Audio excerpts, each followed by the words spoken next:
சுறா கைடு 12ஆம் வகுப்பு பொதுத் தேர்வுக்கான புதிய பதிப்பு தற்போது பரபரப்பான விற்பனையில். மாணவர்கள் பொதுத் தேர்வில் அதிக மதிப்பெண் பெற உடனே வாங்குங்கள் சுறா கைடு.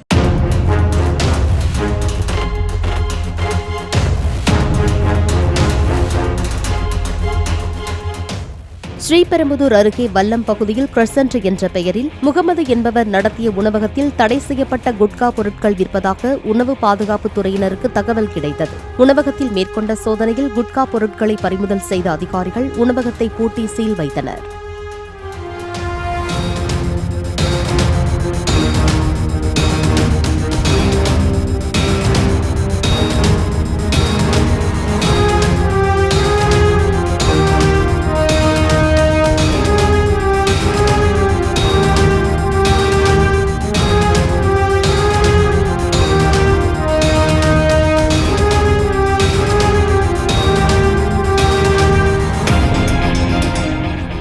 சுறா கைடு 12ஆம் வகுப்பு பொதுத் தேர்வுக்கான புதிய பதிப்பு தற்போது பரபரப்பான விற்பனையில். மாணவர்கள் பொதுத் தேர்வில் அதிக மதிப்பெண் பெற உடனே வாங்குங்கள் சுறா கைடு.